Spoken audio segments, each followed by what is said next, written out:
नमस्कार, स्वागत है आपका संसद टीवी पर। मैं हूं मनोज वर्मा और आप देख रहे हैं हमारा खास कार्यक्रम मुद्दा आपका। आज जिस मुद्दे पर हम चर्चा करने वाले हैं वह देश की अर्थव्यवस्था के लिहाज से एक बड़ा मुद्दा है। यह मुद्दा इसलिए भी महत्वपूर्ण है क्योंकि कोविड महामारी के बावजूद भारत की अर्थव्यवस्था सही दिशा में आगे बढ़ रही है। कोविड से हुए नुकसान के बाद भारत के हालात तेजी से सुधर रहे हैं, इसलिए यह माना जा रहा है कि अर्थव्यवस्था के लिहाज से आने वाला समय भारत के लिए दुनिया में अन्य देशों की तुलना में खुशियों भरा हो सकता है। वैसे ये बात हम नहीं कह रहे, बल्कि अंतर्राष्ट्रीय मुद्रा कोष कह रहा है। अंतर्राष्ट्रीय मुद्रा कोष ने 2022 में भारत की अर्थव्यवस्था के दुनिया में सबसे तेजी से आगे बढ़ने का अनुमान जताया है। अंतर्राष्ट्रीय मुद्रा कोष द्वारा जारी ताजा अनुमानों के अनुसार भारतीय अर्थव्यवस्था के वर्ष 2021 में 9.5% और 2022 में 8.5% की दर से बढ़ने की उम्मीद है, जबकि 2022 में अमेरिका में यह दर 5.2% और चीन की 5.6% तक ही हो सकती है। खास बात यह है कि भारत और स्पेन को छोड़कर किसी भी अन्य देश में यह वृद्धि दर 6% से ऊपर नहीं जाने का अनुमान भी जताया गया है। अंतर्राष्ट्रीय मुद्रा कोष के एक शीर्ष अधिकारी ने कहा है कि भारत अपने नागरिकों का कोविड टीकाकरण करने के मामले में अच्छा काम कर रहा है, इसलिए भी अंतर्राष्ट्रीय एजेंसियों को भारत की अर्थव्यवस्था का भविष्य अच्छा दिखाई दे रहा है। क्यों दिखाई दे रहा है, इसके पीछे कारण क्या है, आधार क्या है, इन्हीं पहलुओं के साथ भारत की अर्थव्यवस्था के सुनहरे भविष्य की इस तस्वीर को समझने की कोशिश करेंगे। मेरे साथ इस समय पूर्व सचिव वाणिज्य और उद्योग मंत्रालय के अजय दुआ जी मौजूद हैं स्टूडियो में। अजय जी, आपका स्वागत है संसद टीवी पर। शुरुआत मैं आप ही से करूंगा। जिस तरह की एक सुनहरी तस्वीर अंतर्राष्ट्रीय मुद्रा कोष की तरफ से आ रही है कि भारत की जो अर्थव्यवस्था है वो तेज गति से आगे बढ़ रही है, सही दिशा में बढ़ रही है, क्या वजह है इसकी? आप इस रिपोर्ट को कैसे देखते हैं, इन अनुमानों को कैसे देखते हैं आप? मनोज जी, मुझे ये रिपोर्ट जी जो कल रिलीज हुई थी जी, जिसके वर्ल्ड इकोनॉमिक आउटलुक के तौर से पूरे विश्व के बारे में हर साल आईएमएफ और वर्ल्ड बैंक की एक जॉइंट मीटिंग होती है जहां हमारी अर्थ मंत्री महोदया गई हुई हैं। तो उससे पहले ये जो रिपोर्ट रिलीज की गई उसमें भारत के लिए, जैसे आपने कहा, बहुत अच्छी खबर थी जी कि भारत का जो जीडीपी का अनुमान इस साल का है जी, वो पहले ही आईएमएफ ने जुलाई महीने में 3% कम कर दिया था जी। 12.5% अप्रैल में कहा था और वो जुलाई में इसको 9.5 ले आए थे जी। तो सबको डर था कि उसके बाद भी जैसे उन्होंने अमेरिका का कम किया, चीन का कम किया, पूरे विश्व का कम किया, 6% से 5.9 पे ले आए कि भारत का भी कम करेंगे। नहीं, उन्होंने भारत का बिल्कुल वैसे का वैसा कायम रखा जो उन्होंने जुलाई महीने में कहा था। 9.5% ये 9.5% बढ़ेगा और अगले साल आने वाले का 8.5% होगा। मुझे ये दोनों फिगर्स बहुत महत्व के लगते हैं, कारण ये जो 9.5% है ये तो कोई कह सकता है जी पिछले साल थोड़ा सा रेट ऑफ ग्रोथ कम था जी, क्योंकि महामारी के कारण, जैसे आपने बताया, और एनुअल रेट ऑफ ग्रोथ का कम होने के कारण बेस कम हो गया था, तो बेस से 9.5%। पर ये 9.5% इस साल आने के बावजूद भी अगले साल 8.5% की वो अपेक्षा रखते हैं। ये भारत के लिए बहुत महत्व की बात है एक पहल। और ये दुनिया में, जैसे आपने बताया, बड़े देशों में जी, हिंदुस्तान का ये 9.5% फास्टेस्ट होगा। कोई और देश इस साल इतना नहीं बढ़ने वाला। और इसके लिए भारत में जो जो कदम लिए गए हैं उसके लिए सराहना की गई है। वैक्सीनेशन का रेट बढ़ाया, जैसे आपने उल्लेख किया था, वो एक चीज़ है जी। इसके अलावा मैं कहूँगा कि भारत में 3 चीज़ें और हुई हैं। एक, ईश्वर की कृपा से हमारे यहाँ बारिश ठीक रही है। बारिश ठीक रहने से बहुत फर्क पड़ता है। कृषि पे तो सीधा डायरेक्ट फर्क है ही, अंतर पड़ता ही है, पर बाकी पूरी इकोनॉमी पे भी। और हमारी जीडीपी में कृषि क्षेत्र का बहुत बड़ी महत्वपूर्ण भूमिका भी है। जी। तो कृषि क्षेत्र का ग्रोथ वो अच्छा रहेगा इस साल। वो जैसे पिछले 3 साल ठीक रहा है। क्या होता है हमारे कृषि क्षेत्र में थोड़ा साइक्लिक है जी, हर 3-4 साल बाद डिप आता है, साल 2 साल के लिए फिर बढ़ना होता है। अगर इस साल रेनफॉल कम होती तो शायद इसी साल कम हो जाता। तो मैं इसलिए कह रहा हूँ, एक हमारी जो कृषि पॉलिसी, हमारे कृषक और साथ साथ भगवान, ये तीनों ने मिलके हमारे कृषि का तो अनुमान बिल्कुल ठीक लगा। दूसरा देखा जाए तो हमारा इंडस्ट्रियल प्रोडक्शन, औद्योगिक जो प्रोडक्शन है, उसके भी कल सितंबर पिछले महीने के अगस्त के सरकार ने जो डेटा रिलीज़ किया, उसके अनुसार 11.5% रेट ऑफ ग्रोथ इंडस्ट्री का सितंबर महीने में रहा है। और आगे जाते हुए अपेक्षा है कि यह 11.5% से भी बढ़ेगा। इसके 3 हिस्से हैं। एक, माइनिंग 22.5% बढ़ा है, कैपिटल गुड्स 20% और मैन्युफैक्चरिंग 7-7.5% पर मिला के 11.5% हुआ है जी। वो भी बहुत भारत के लिए श्रेणीय का बात है कि आगे जैसे जैसे जो दुनिया में ये इंडस्ट्रियल प्रोडक्शन थोड़ा कम हो रहा है, कारण सप्लाई डिसरप्शन जिसे कहते हैं, चीन से माल नहीं आ रहा, सेमीकंडक्टर्स नहीं आ रहे। लोग कहते हैं चीन कुछ माल अपने पास रोक के बैठ गया है कि बाकियों का प्रोडक्शन कम हो। ये कहा इस कितना करेक्ट है मैं वो नहीं, उस चीज़ में नहीं जाता, पर कहा जाता है कि चीन ने अपने आप ही जान के अपने हाथ कुछ रोके हैं, उससे हो रहा है। तीसरा जो भारत के लिए वो सबसे महत्व का है, सर्विसेज सेक्टर। सर्विसेज सेक्टर में भारत का जीडीपी 55% सर्विसेज से आ रहा है। और अब उसका आगे मैं श्रेय दूंगा कि यहाँ पे हम वैक्सीनेशन ज़्यादा करके थर्ड वेव जिसको हम कह रहे थे कोविड का आ जाता, आने की अपेक्षा है। डॉक्टर लोग तो कह ही रहे थे कि सितंबर में आएगा, अब अक्टूबर में आएगा, अब सभी जनवरी की बात कर रहे हैं। ठीक है, भारत को सतर्क रखते हैं। इसका फ़ायदा ये हुआ जी, जो थर्ड वेव नहीं आई, कि जो लेबर इंटेंसिव काम है और सारा सर्विसेज सेक्टर, ट्रांसपोर्टेशन लीजिए, होटल लीजिए, टूरिज्म लीजिए, वो सब सेक्टर में अब हमें ग्रोथ दिखना शुरू हो गया है। और पिछले 2 सालों में लेबर इंटेंसिव एक्टिविटीज़ में ही कमी थी, वो ठीक हो रहा है। तो मैं ऑप्टिमिस्ट हूँ मैं कि आगे चलते हुए कि हमारा जरूर जो 8.5% अपेक्षा की गई है। मैं अजय जी आपसे समझूंगा, क्योंकि कोरोना काल को लेकर तमाम तरह के सवाल भारत की अर्थव्यवस्था को लेकर उठाए जा रहे थे। कुछ लोग देश में भी थे जो लगातार अर्थव्यवस्था को लेकर सवाल उठा रहे थे, और विदेशों में भी अंतर्राष्ट्रीय एजेंसियां जो थीं, उन्हें यह भरोसा था कि भारत अपनी अर्थव्यवस्था को प्राप्त कर लेगा, क्योंकि केंद्र सरकार ने अर्थव्यवस्था को लेकर तमाम इस तरह के फैसले किए, जिसके चलते आज अंतर्राष्ट्रीय मुद्रा कोष जो है वो भारत की अर्थव्यवस्था को दुनिया में सबसे बेहतर भविष्य की दृष्टि से बता रहा है। प्रदीप गोयल जी अध्यक्ष हैं NCARC एसोचैम के। प्रदीप जी, आपका स्वागत है संसद टीवी पर। मैं आपसे समझना चाहूंगा इस बात को, क्योंकि एक तरफ देश और विदेश में कुछ लोग ऐसे थे जो देश की अर्थव्यवस्था को लेकर सवाल उठा रहे थे। कोरोना का जो संक्रमण था, महामारी थी, उसको कारण बता रहे थे कि सरकार ने कुछ नहीं किया। कुछ लोग जीएसटी की बात कर रहे थे, कुछ लोग नोटबंदी की बात कर रहे हैं।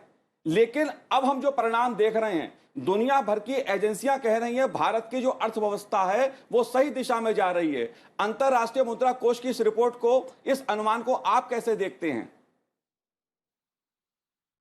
धन्यवाद इस शो में बुलाने के लिए।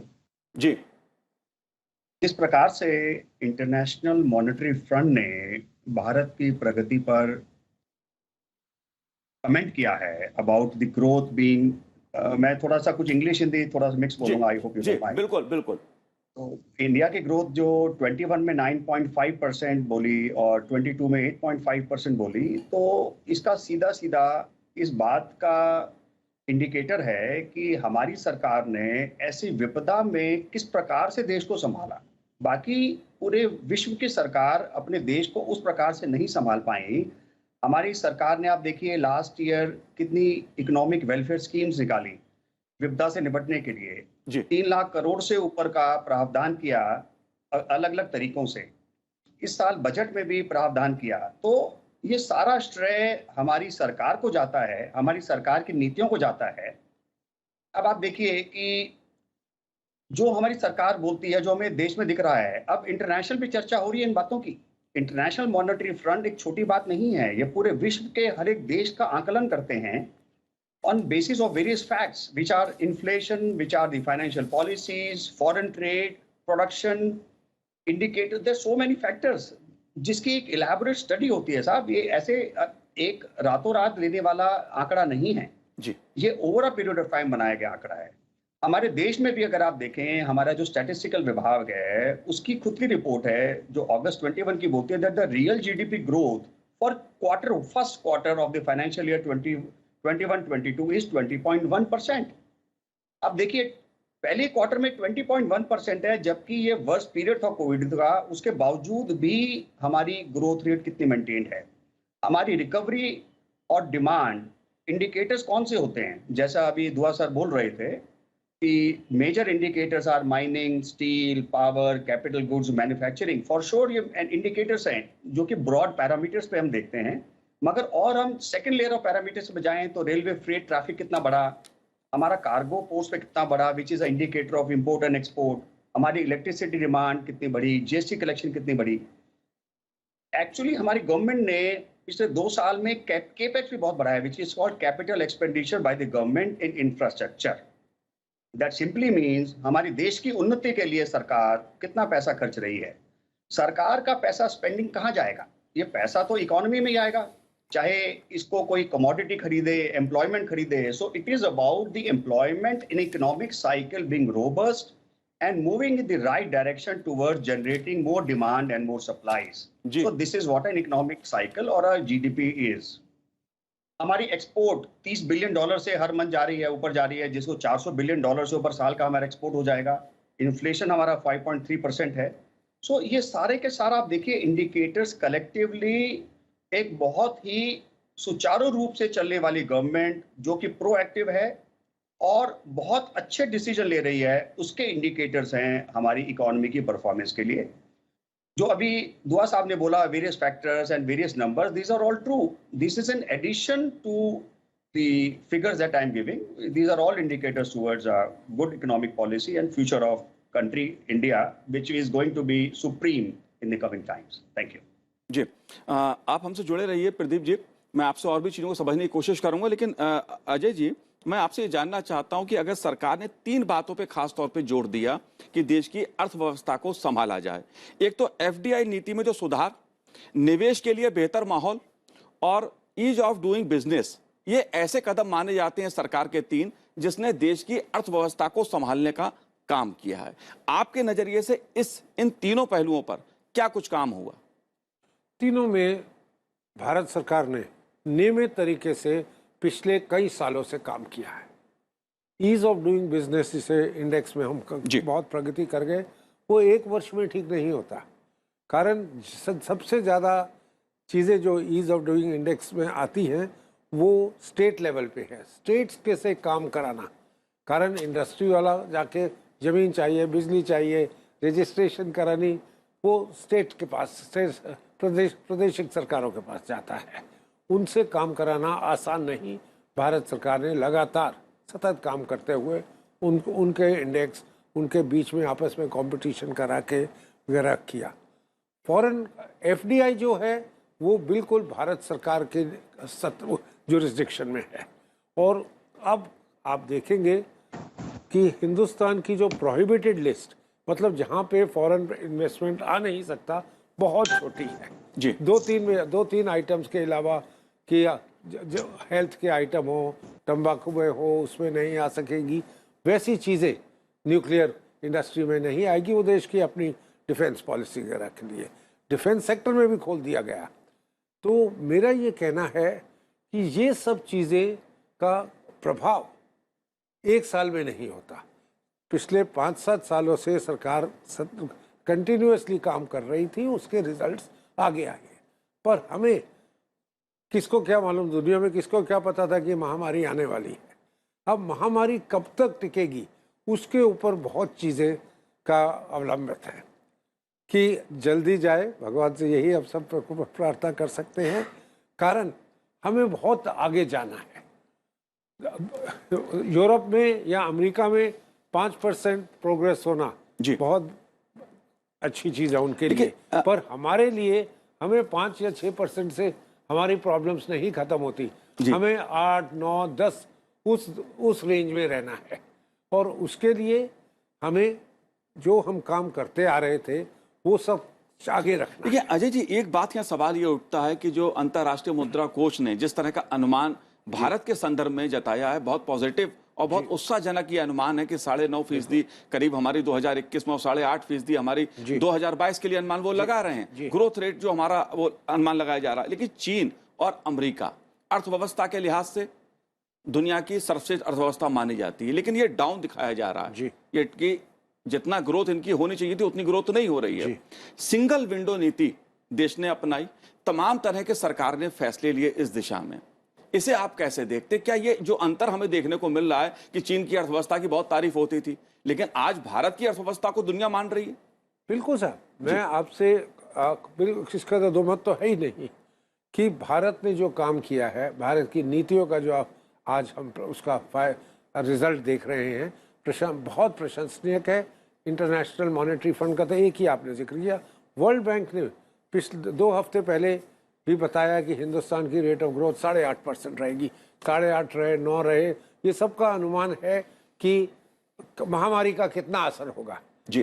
कि कोई कहता है कि 4 महीने के लिए महामारी चली तो 8.5% रह जाएगा, तो आप 3 महीने के ऊपर लीजिए कि जनवरी में ही अगर आए तो इतना रहेगा। वो तो जिसे कहते हैं ना एजम्पशंस। पर मेरा कहना है कि, और मैं आपसे बिल्कुल सहमत में हूँ कि हिंदुस्तान को इस अपने प्रगति पथ पर रहने के लिए जो नीतियाँ की गई हैं उसको अटल तरीके से उसके ऊपर इम्प्लीमेंट करें। प्लस 1-2 चीज़ें और साथ साथ जो देखनी पड़ रही हैं कि देखिए हमारे यहाँ हम तेल, कच्चा अपना क्रूड ऑयल जिसे कहते हैं, पेट्रोलियम प्रोडक्ट सारा इंपोर्ट करते हैं। नेचुरल गैस 60% हमारी इंपोर्ट होती है। इन सब चीज़ों के ऊपर दुनिया के इंटरनेशनल प्राइसेस, कोयले के, जिसके ऊपर अभी बातचीत चल रही थी कि कोयले का भी भाव जो $50 टन था अब $200 टन है जी। तो ये चीज़ें भारत के हाथ में नहीं है जी। तो इंटरनेशनल कमोडिटीज प्राइसेस जी, इंटरनेशनल इन्फ्लेशन से काफ़ी भारत को भी जी बिल्कुल। और ये एक पॉजिटिव साइन के रूप में मैं इसको देखता हूँ, एक सकारात्मक संकेत के रूप में इसको देखता हूँ कि तमाम तरह की चुनौतियों के बावजूद, चाहे अगर हम महामारी की बात करें, उसने देश की, दुनिया की अर्थव्यवस्था को बुरी तरह प्रभावित किया, लेकिन उसके बावजूद, और आपने जैसा कहा कि तेल की कीमतें जिस तरह दुनिया में चढ़ और उतरती रहती हैं, उसमें जिस तरह की कीमतें बढ़ती रहती हैं, उसके चलते भी चुनौती खड़ी होती है। मेरे साथ इस समय लखनऊ विश्वविद्यालय के अर्थशास्त्र विभाग के प्रोफेसर अरविंद मोहन जी भी जुड़े हुए हैं। अरविंद जी, स्वागत है आपका संसद टीवी पर। एक अच्छी खबर, भविष्य के भारत की एक अच्छी खबर अंतर्राष्ट्रीय मुद्रा कोष ने दी है।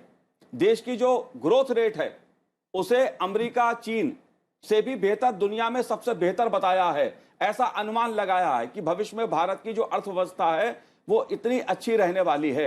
इसको आप कैसे देखते हैं? देखिए, ये एक असेसमेंट है और निश्चित तौर पे बहुत एनकरेजिंग है। मोटे तौर पर अगर आप देखें तो लगातार हिंदुस्तान की जितने भी आप बेसिक इंडिकेटर्स अगर देख रहे हैं, चाहे जिस तरीके से डिमांड की ग्रोथ दिखाई दे रही है, जिस तरीके से इन्फ्लेशन इस समय कंट्रोल में दिख रहा है, और इस क्वार्टर का जो लेटेस्ट रिजल्ट भी आप देख रहे हैं, लगभग 12% की IIP, अभी जो कल रिजल्ट्स आए हैं, करीब 12% की ग्रोथ दिखाई पड़ रही है इस तिमाही में। इन्फ्लेशन में भी गिरावट है हिंदुस्तान में, जो कि अगर आप ग्लोबल सिनेरियो देखें तो उससे बिल्कुल परे दिखाई पड़ रहा है। तो निश्चित तौर पर जिस तरीके की डिमांड ग्रोथ दिखाई पड़ रही है हिंदुस्तान में, जिस तरीके का इन्वेस्टमेंट डिमांड बढ़ती हुई दिख रही है, जिस तरीके से FDI और GDP का रेशियो में दिखाई पड़ रहा है, प्राइमरी इंडिकेटर्स ये सब एक पॉजिटिव दिशा में दिख रहे हैं। जो IMF ने किया है या इससे पहले UNCTAD ने किया या वर्ल्ड बैंक ने भी इससे पहले रिपोर्ट दी थी, वो सब इस फैक्ट को स्वीकार रहे हैं। ज्यादा महत्वपूर्ण शायद ये है कि हिंदुस्तान सही दिशा में बढ़ रहा है। ये ग्लोबल पेंडेमिक की सिचुएशन है, और इस तरीके के ग्लोबल पेंडेमिक में अगर आप पास्ट को देखें तो पास के जो रिसेशंस हैं, चाहे वो 1929 का रिसेशन रहा हो या एशियन मेल्टडाउन जब हुआ 97 के आसपास, या 2008-9 की जो क्राइसिस हुई, उसके बाद सारी दुनिया को उभरने में काफी समय लगा है। अरविंद उसके जी, कंपैरिजन में जी अरविंद जी, इसकी वजह क्या है? क्या सरकार ने तमाम तरह के, अगर मैं टैक्स की बात करूं तो जीएसटी जैसा एक सुधारीकरण का कदम केंद्र सरकार ने उठाया? अगर हम बात करें करप्शन पे बहुत बड़ा अंकुश लगा, और अगर उद्योग नीति की बात करें, तमाम तरह के पैकेज की बात करें, तो कोविड काल में वो पैकेज भी सरकार ने अलग अलग जो क्षेत्र हैं उनको दिए, कृषि क्षेत्र हो या औद्योगिक क्षेत्र हो या ऑटोमोबाइल सेक्टर हो, सरकार ने इस तरह कदम उठाए। आप ऐसे कौन से कदम मानते हैं जिसके चलते आपको लगता है कि देश की अर्थव्यवस्था इतनी मजबूत होकर उभर रही है? देखिए, निश्चित तौर पर जिस तरीके के कदम उठाए, सरकार का क्लेम है करीब 27 लाख करोड़ का पैकेज अर्थव्यवस्था को दिया गया। कहीं ना कहीं जिस तरीके से रिजर्व बैंक ऑफ इंडिया ने मॉरिटोरियम दिया, जिस तरीके से क्रेडिट लाइंस हमने तरह तरह की खोली जी, और शायद उससे भी ज्यादा महत्वपूर्ण है कि 2008-9 की भी अगर आप सिचुएशन देखें तो उस क्राइसिस के बाद ये माना गया कि हिंदुस्तान की जो डिमांड जनरेट करने की कैपेसिटी है, खासतौर पर रूरल इकोनॉमी की जो कैपेसिटी है, वो सारी दुनिया को हमने उस समय माना जब आपके सारे बेसिक इंडिकेटर्स मॉनेटरी पॉलिसी के, फिस्कल पॉलिसी के सब ब्लंटेड दिखाई पड़ रहे थे। तो अमेरिका जैसी अर्थव्यवस्था ने माना कि हिंदुस्तान की और चाइना की जो रूरल इकोनॉमी है उसकी एक्सेस, या जिसको आप बेसिक डिमांड कह सकते हैं, वो सारी दुनिया को उभार सकती है जी। और कहीं ना कहीं पूरा पैकेज अगर आप हिंदुस्तान का देखें तो हमने बहुत हद तक उस प्राइमरी इकोनॉमी पर या रूरल इकोनॉमी पर फोकस करने की कोशिश की और उसके डिविडेंड्स आपको मूल रूप से दिखाई पड़ रहे हैं। और ये कहीं ना कहीं सरकार की नीति भी है और एक बेसिक रेजिलियंस हिंदुस्तान की अर्थव्यवस्था में दिखाई पड़ती है। जो हम पिछले 50 साल में अर्थव्यवस्था की रेजिलियंस देख रहे हैं, आम आदमी की रेजिलियंस देख रहे हैं, ये कहीं ना कहीं उसका भी इंडिकेशन है। निश्चित तौर पर जो गैप्स क्रिएट हुए, जिस तरीके का अनएम्प्लॉयमेंट जनरेट हुआ, इनकम एक समय आपकी करीब 24% नीचे चली गई, निश्चित तौर पे सरकार के इंटरवेंशंस भी उसमें पॉजिटिव तौर पे सहयोगी हुए। और मनरेगा का भी जो इंटरवेंशन है, जिस तरीके से प्रदेशों ने उसको यूज किया, उत्तर प्रदेश के अगर आप एग्जांपल लें, जिस तरीके से करीब 30 लाख लेबर सारे दूसरे प्रदेशों से उत्तर प्रदेश में वापस आए, इनको जिस तरीके से हमारे पास एब्जॉर्ब करने की कैपेसिटी आई, मनरेगा मुझे लगता है कि एक बहुत बड़ा डिमांड जनरेशन का टूल इमर्ज हुआ, जिसने प्रदेश को और देश को एक कम से कम पेंडेमिक की सिचुएशन में, क्राइसिस की सिचुएशन में एक ऐसा टूल प्रदान किया जहां हम 30 लाख नए लेबर को एब्जॉर्ब भी कर पाए, अर्थव्यवस्था के लिए डिमांड भी जनरेट कर पाए। तो बहुत सारे कारण दिखाई पड़ते हैं। हिंदुस्तान की कृषि, हिंदुस्तान की जो माइक्रो एंटरप्राइजेस हैं, एमएसएमई सेक्टर है, उसकी रेजिलियंस, जबकि वो बहुत मुश्किल में आज भी है। तो शायद अभी भी ये हाफ बेक्ड स्टोरी है। हम अब तक चाहे सरकार के इंटरवेंशंस का परिणाम हो या हमारी बेसिक रेजिलियंस हो, निश्चित तौर पर हम बहुत अच्छा कर पाए हैं, लेकिन अभी बहुत कुछ करना बाकी है, क्योंकि अभी चैलेंज पूरी तरीके से खत्म नहीं हुआ है। जी बिल्कुल, दुनिया के सामने महामारी की चुनौती है, इसलिए चैलेंज तो बना हुआ है। लेकिन प्रदीप जी, मैं एक बात आपसे समझना चाहता हूं, खासतौर से निवेश के मामले में, विदेशी निवेश के मामले में। इस कोविड काल में भी अगर मैं 2021-22 के पहले 4 महीनों की बात करूं तो करीब 27.37 बिलियन अमेरिकी डॉलर का भारत में विदेशी निवेश हुआ है। यह अपने में यह तस्वीर दिखाता है कि दुनिया को भारत की अर्थव्यवस्था पे कितना भरोसा है। यह कोविड काल की बात मैं कर रहा हूं, जब देश दूसरी लहर से जूझ रहा था। इस भरोसे की वजह क्या है? मैं इस बात के भरोसे से पीछे जाना चाहूंगा कि हमारी सरकार की नीति क्या रही है। यह भरोसा उसी नीति का नतीजा है। जी, हमारी सरकार की जो नीति रही है, जो करंट सरकार है पिछले 7 साल से, 2014 से, कि पॉपुलेशन इस देश की प्रॉब्लम नहीं है, ये हमारी ताकत है। और इसी ताकत को सरकार ने अर्थव्यवस्था के साथ जोड़ा और पॉलिसीज बनाई, जैसे मेक इन इंडिया पॉलिसी है या स्वदेशी आंदोलन इसको हम कहें। इससे ज्यादा क्या हो सकता है कि इस देश में जो भी सामान बनेगा सब यहाँ से देश में बने और देश में ही खपत हो और देश से ही बने और यहीं से एक्सपोर्ट हो।